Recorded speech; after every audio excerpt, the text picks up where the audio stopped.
स्ते नारायणं नमस्कृत्य नरं चैव नरोत्तमं देवीं सरस्वतीं व्यासं ततो जयमुदीरयेत्। श्रीलक्ष्मीनाथसमारम्भां नाथयामुनिमध्यमाम् अस्मदाचार्यपर्यन्तां वन्दे श्रीगुरुपरम्पराम्। अञ्जनानन्दनं वीरं जानकी शोकनाशनं कपीशमक्षहन्तारं वन्दे लङ्काभयङ्करं। भक्तिभक्त भगवन्त गुरु चतुर्नाम वपुएक, इनके पद वंदन किए नासत विघ्न अनेक। श्री श्यामा जू के पद कमल जग जब लग हृदय नवास, श्याम भ्रमर आवत नहीं तब लगता के पास। बोले वृंदावन बिहारी लाल की जय, भागवत महापुराण की जय, सुखदेव भगवान की जय। परम मंगल में परात्पर अखिलेश्वर अचिंत कल्याण गुणगण निधान सर्वेश्वर सर्वाधिपति अकारण करुणा वरुणालय अकारण करुणाकारक सकल जन कल शापहारक परात्पर पर ब्रह्म सच्चिदानंद स्वरूप परमपिता परमात्मा श्री राधा गोविंद सरकार राधा रमण बाधा हरण श्री बाके बिहारी लाल, उनका यह वांग में शब्द में विग्रह श्रीमद् भागवत महापुराण। कोटि कोटि नमन कोटि कोटि प्रणाम इस परम पावन पुराण ग्रंथ पारमहंसियों की पावन संहिता को परम आराध्य नंद नंदन यशोदा नंदन ब्रिज नंदन देवकी नंदन श्याम सुंदर श्री कृष्ण के पाद पद्मों पर कूट नमन नतमस्तक वंदन एवं अभिनंदन। उनकी आह्लादनी शक्ति प्राण प्रिया जगत वंदनी वृषभानंदनी भास्वती जगदीश्वरी बरस आने वाले श्री किशोरी जी के पावन चरण रविंदों पर कोट प्रणति। समस्त भूतादिक सीय राम मैं सब जग जानी, करहूं प्रणाम जोरी जुग पानी। हम सबका परम सौभाग्य की श्रीमद् भागवत साप्ताहिक कथा की तैयारी का पावन विचार संकल्प लेकर के एक स्थान पर एक साथ जुड़कर इस भागवती गंगा पर अवगाहन करने का जीवन में सुंदर सौभाग्य प्राप्त कर रहे हैं। हम सबका परम दायित्व कर्तव्य है कि जो अवसर राधा माधव भगवान की कृपा से मिला है उसको पूर्ण रूप से उसका लाभ लेना है। उसके लिए आवश्यकता है तीन चीजों की, सच्ची लगन, निष्ठा और परिश्रम। प्रसन्नता का यह विषय है कि आप सभी बड़े प्रबुद्ध जन हैं और पूरी लगन के साथ तैयारी कर रहे हैं, जो उत्साह को और बढ़ाता है। हम सब इस समय बड़े ही पावन चरित्र प्रसंग पर बने हुए हैं। मनवंतर का वर्णन, 8वां स्कंध, इसका नाम ही है मनवंतर। मनवंतर में मनवंतरों का ही वर्णन है। जो 14 मनु हुए उनका जो कार्यकाल, उसी पर हम सब चर्चा कर रहे थे। पूर्व में हम सब प्रवेश किए थे चक्षु के पुत्र चाक्षुष, ये 6वां मनवंतर है। इसमें भगवान ने जो एक बड़ी सुंदर लीला की समुद्र मंथन की, उसी समुद्र मंथन पर बने हुए हैं। कल के दिवस पर हम सब ने श्रवण किया कि जब देवताओं के हाथ से उनका स्वर्ग छिन गया, क्योंकि प्रसादी माला नारायण की देवराज इंद्र ने उसका अपमान किया, तो दुर्वासा ऋषि ने श्राप दिया कि तुम ऐश्वर्य से रहित हो जाओ। अवसर पाकर के दैत्यों ने देवताओं पर आक्रमण कर दिया। अब जब देवता लोग दुखी हो गए तो भगवान के पास गए। भगवान ने कहा अब एक ही उपाय है, समुद्र मंथन। समुद्र मंथन अकेले हो नहीं सकता, इसीलिए दानव भी बड़े पराक्रमशाली हैं, बड़े बलशाली हैं, तो उनका भी बल इस पर काम लो और तुम उनसे संधि कर लो। बोले महाराज हम मर जाएंगे लेकिन मित्रता नहीं करेंगे, शत्रु हैं हमारे। अरे बोले शत्रु को भी मित्र बनाना चाहिए समय आने पर, और उसके बाद तुम अहिमूसक का आश्रय ले लेना, अहिमूसक न्याय का। हम सब ने कल श्रवण किया कि दोनों दैत्य और देवता मंदराचल पर्वत को उखाड़ लिए, लेकिन ले जाने में समर्थ रहे, तो अजित रूप लेकर के भगवान ने उसको समुद्र के बीच में स्थापित किया। वासुकी नाग को अमृत का लालच देकर के रस्सी के रूप में बना दिया गया। अच्छा, मंदराचल जब मथने लगे उसको, तो वह नीचे धंसने लगा भार की अधिकता के कारण। तब भगवान ने उसी समय विशाल कच्छप का रूप धारण करके उसको अपने पीठ पर धारण किया। तो वही भगवान का जो कच्छप अवतार है वही है। अब इसके बाद भयंकर जो है ज्वाला विष की प्रकट हुई। यानी सबसे पहले समुद्र मंथन से क्या प्रकट हुआ? विष प्रकट हुआ। तो पहले विष ही पीना पड़ता है सज्जनों। जिसने विष पिया है, जिसने विष नहीं पिया वह देव रह गए, और जिसने विष पी लिया वो देवों के देव महादेव हो गए। तो विष तो पीना पड़ता है। यह परिश्रम रूपी और तपस्या रूपी विष को अभी जिसने पान कर लेगा वो बाद में फिर अमृत, एक जो सुंदर यश कीर्ति प्रभु का नाम कीर्तन है ना, वो उसको अमृत प्राप्त होगा। अब हाहाकार मच गया। विष है भाई, विष कौन पी सकता है? सभी ने दैत्य और देवता हाथ उठा करके पुकारे, देव देव महादेव भूतात्मन भूत भावना त्राहि नः शरणापन्ना त्रैलोक दहनाद विषाद। विष की इतनी ज्वाला थी सज्जनों की त्रैलोकी दहन होने को आई। त्रैलोकी जलने लगी। वह कितना भयंकर विष रहा होगा, वह हलाहल नाम का विष। भगवान शंकर ने उसको पान किया, तीनों लोगों की रक्षा किए। महादेव महादेवी की तरफ देखे तो उन्होंने निवेदन किया, प्रभु हृदय तक मत ले जाइएगा। वह मुस्कुराए, बोले देवी हृदय पर तो मेरे राम है। इसलिए महादेव ने कंठ में ही रोक लिया, कंठ नीला पड़ गया। तो कंठ नीला पड़ गया, भगवान वहां से एक और नाम से विभूषित हो गए संसार में, नीलकंठ। बोलिए नीलकंठ भगवान की जय। अब भगवान शंकर दो तीन बूंद जो उनके पान करते समय पृथ्वी पर गिरा, वही विषैले जीव जंतु और औषधि आदि जो वनस्पतियां हैं उनको प्राप्त हुआ। अब इसके बाद पुनः मंथन प्रारंभ हुआ तो कामधेनु नामक गाय निकली। कामधेनु गाय को ऋषियों ने ले लिया। यज्ञी पदार्थों के लिए दूध घी इनकी आवश्यकता होती है, पंचामृत। तो सब ऋषियों ने उनको प्रेम से ग्रहण किया। उसके बाद उच्चई श्रवा घोड़ा निकला। दैत्यराज बलि ने कहा हम इसमें जो है चढ़ेंगे, ठीक है।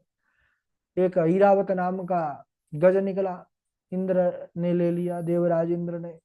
कौस्तुभ मणि जब प्रकट हुई तो उसको लेना नहीं पड़ा, कौस्तुभ मणि भगवान नारायण के पास स्वतः ही चली गई।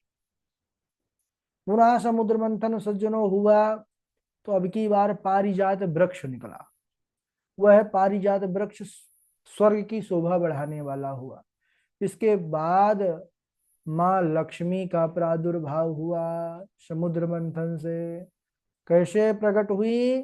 ततश्चाविर्भू साक्षात् श्री रमा भगवत परा रंजयंती दिशा कांत्या विद्युत सौदामणि यथा। विद्युत यानी बिजली की समान चमकते हुए माता लक्ष्मी का प्रादुर्भाव हुआ है। दसों दिशाओं को प्रकाशित करती हुई माँ लक्ष्मी प्रकट हुई। हाथ में एक जो है उनके एक माला है, मानो वह अपने लिए वर खोज रही हैं। सब पंक्ति लगा करके बैठ गए। तो लक्ष्मी की चाह तो सभी को है, सब चाहते हैं कि लक्ष्मी हो हमारे पास आए, लेकिन लक्ष्मी तो लक्ष्मी नारायण की हो सकती है। अब बढ़ रही हैं आगे, देख रही हैं कि मेरे योग्य कौन है। तो सबसे पहले महाराज उनकी दृष्टि पड़ी दुर्वासा ऋषि पर। तो देखते ही माँ लक्ष्मी ने विचार किया, नूनम तपो यस्य न मन्यु निर्जयो। ये तपस्वी तो बहुत है, लेकिन गुस्सा नाक में धारा रहता है, बड़े क्रोधी महात्मा है, इसलिए मेरे लिए ठीक नहीं है, क्या पता कब गुस्सा हो जाए। आगे बढ़ी तो देवगुरु बृहस्पति, दैत्य गुरु शुक्राचार्य। माता लक्ष्मी ने देखा तो विचार करने लगी, ज्ञानम क्वचित तच्च न संगवर्जितम। ज्ञानी तो दोनों हैं बहुत, लेकिन आसक्ति के कारण, देवताओं के कारण बृहस्पति परेशान रहते हैं, दैत्यों के कारण शुक्राचार्य जी उलझे रहते हैं। आगे बढ़े तो चंद्रमा और ब्रह्मा बैठे दिखाई पड़े। उन्होंने कहा, कश्चिन महांतस्य न काम निर्जय। यह महत्वशाली तो बहुत है, लेकिन उन्होंने काम पर विजय प्राप्त नहीं की, इसलिए यह भी मेरे उपयुक्त नहीं है। आगे देखा तो देवराज इंद्र, लक्ष्मी माता ने विचार किया कि स ईश्वर किम परतोव्यपाश्रया। यह ऐश्वर्यशाली तो बहुत है, लेकिन इनको सदा दूसरों से सहायता लेनी पड़ती है। जब दैत्य जो है, दानव लोग दौड़ा करके मारते हैं ना देवताओं को, तो ये भागते हैं फिर ब्रह्मा विष्णु महेश इनके पास। तब माता लक्ष्मी बढ़ते हुए आगे को बढ़ी, भोले बाबा को देखा, बोले इनमें कोई दोष नहीं है, लेकिन इनका बेस मेरे अनुरूप नहीं है। अब हमारे बाबा तो अवगढ़ धानी है महाराज, है बभूति लपेटे जो है, चिता की भस्म बैठे हुए थे, नरमुंडों की माला पहने हुए, गलों में सांप बिच्छू लटकाए हुए। आगे बढ़ी तो पीतांबर ओढ़े भगवान नारायण पीठ किए हुए बैठे थे। माता लक्ष्मी ने विचार किया कि ऐसा कौन पुरुष है जिसको मेरी चाह नहीं है। सबको मेरी चाह है, लेकिन ये कौन है जो मुझे पीठ करके बैठा है, देखना चाहिए। माता लक्ष्मी जो है गई, और जैसे ही गई तो भगवान नारायण ने अपना मुंह फेर लिया, लेकिन उनका सुंदर श्यामला सलोना मुखमंडल देख लिया माँ लक्ष्मी ने। उन्होंने कहा, प्रभु होना तो यह चाहिए कि आप हमें देखा करें, लेकिन आप इतने सुंदर हैं, आप हमें देखो न देखो, हम आपको देखा करें, हम तो अब आपकी ही होंगी। ऐसा कह करके वरमाला माँ लक्ष्मी ने भगवान नारायण के गले पर धारण करा दिए। बोली लक्ष्मी नारायण भगवान की जय। तो माता लक्ष्मी भगवान नारायण की इस प्रकार हो गई। अच्छा, माँ लक्ष्मी ने नारायण में भी एक दोष देख लिया। कहने लगी, सुमंगला कश्चन कांक्षते हिमाम। इनमें समस्त मंगलमय गुण है, लेकिन ये मुझे चाहते नहीं, यही इनमें कमी है। अब भगवान चाहते किसको हैं? भगवान चाहते हैं अपने भक्तों को। कई जगह ऐसा वर्णन है, अहम भक्त पराधि, यह स्वतंत्र है। भगवान चाहते हैं भक्त को, संत को।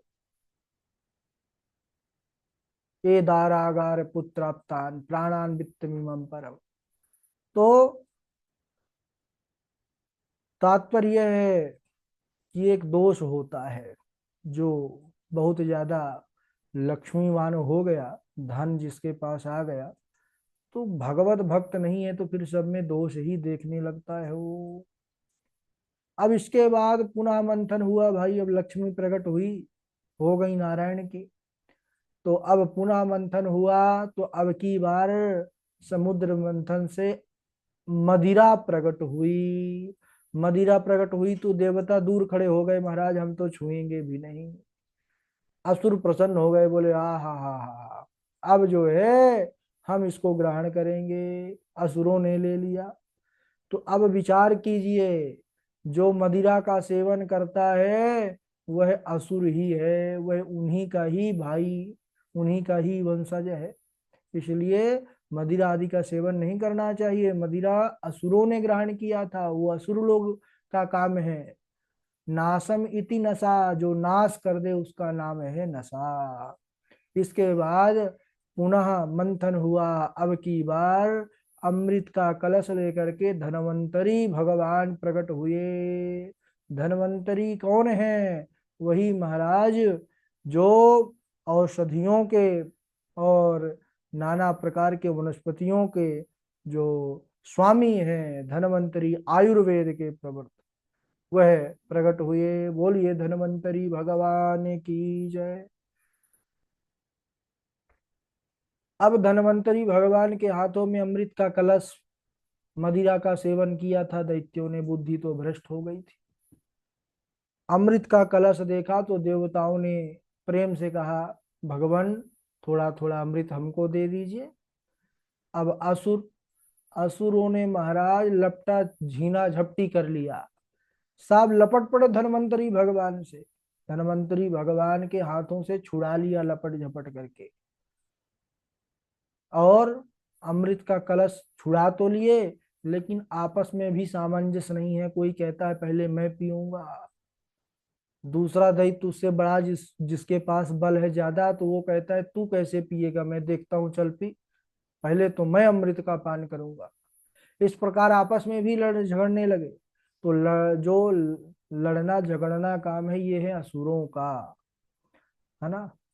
अब देवता, अब जैसे कोई हमारे समाज, सामान्य बात करें समाज की भी, तो कोई अगर बहुत शांत होता है सज्जन मनुष्य, तो यही कहते हैं कि भाई एकदम ये देवता है, बड़ा शांत है, देवता है। और जो कोई लड़ता झगड़ता है तो क्या कहते हैं, अरे राक्षस हैं। क्यों? राक्षसों का काम है लड़ना झगड़ना। तो इधर अब ये राक्षस जो थे दैत्य आपस में ही लगड़ झगड़ रहे थे। अब अमृत का कलश छिन गया, तब सब देवताओं ने भगवान को पुकारा, हे प्रभु नारायण, आप ही कुछ कीजिए। उसी समय भगवान जो है एक अलौकिक रूप धारण किए, मोहिनी रूप। बोलिए मोहिनी भगवान की जय। नारायण ऐसी जो है मोहिनी युवती स्त्री का रूप धारण कर लिए कि उनको जो कोई देखता वह मोहित हो जाता। मोहिनी भगवान का अलौकिक रूप देख करके दैत्य दानव बहुचक्के रह गए महाराज, कोई इतना सुंदर भी हो सकता है संसार में। सब अमृत भूल गए, कहने लगे कि देवी आओ इधर आओ। मोहिनी भगवान पहुंचे, बोले मीठी वाणी में, क्यों आपस में आप लोग क्यों लड़ झगड़ रहे हैं?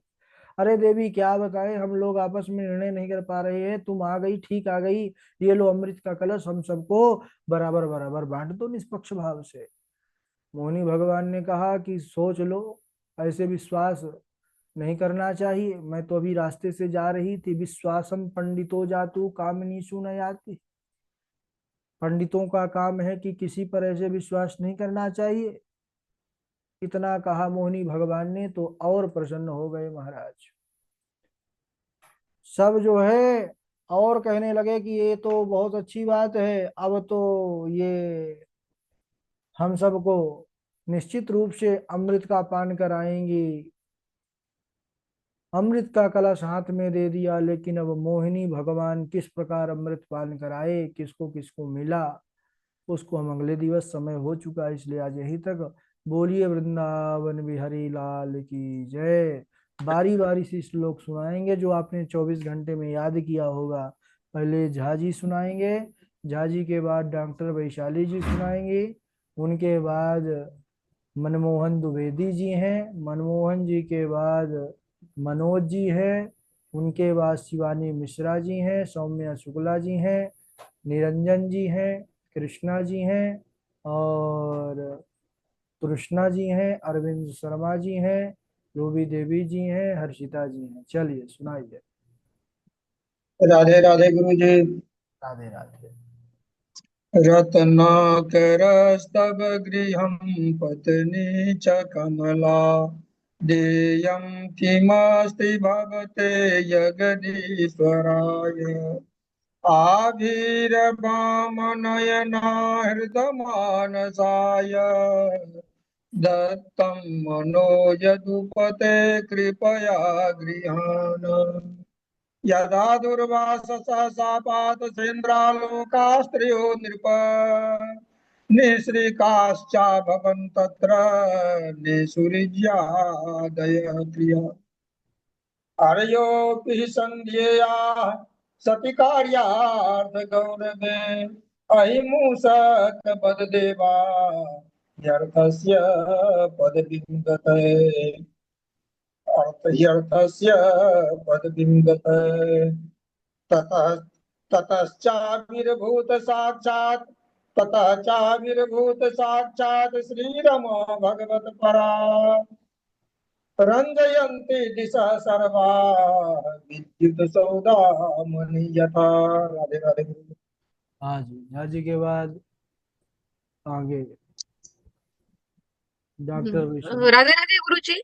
राधे राधे। भगवत् श्रोतुमिच्छामि नृणां धर्म सनातनम् वर्णाश्रमाचारयुतं यत् पुमान् विन्दते परम् शमो दमः तपः शौचं सन्तोषः क्षान्तिरार्जवम् ज्ञानं दयाच्युतात्मत्वं सत्यं च ब्रह्मलक्षणम्। चलिए, इनके बाद राधे मनोज। राधे प्रणाम। राधे राधे। रत्नाकरस्तव गृहं पत्नी च पद्मा देयं किमस्ति तुभ्यं जगदीश्वराय आभिरवामनयना भर्तमानसाय दत्तं मनो यदुपते कृपया गृहाण जातस्य मत्रुध्रुवयेष सर्वथा प्रतिक्रिया यस्य न चेह प्रलप्ता लोको यशश्चात् ततो यदि हुम को नाम मृत्युम न बड़ीत युक्तम। राधे राधे गुरु जी प्रणाम। आगे सुनाए तृष्णा जी। परयोऽपि हि सन्धेया सति कार्यार्थगौरवे अहिमूषकवद्देवा व्यर्थस्य पदवीं गते देवदेव महादेव भूतात्मन भूतभावन त्राहि न शरणापन्ना त्रैलोक्य दहनाद्विषात्। राधे राधे गुरु। राधे राधे। आगे सुनाए मनोज जी। राधे राधे गुरु जी। राधे राधे।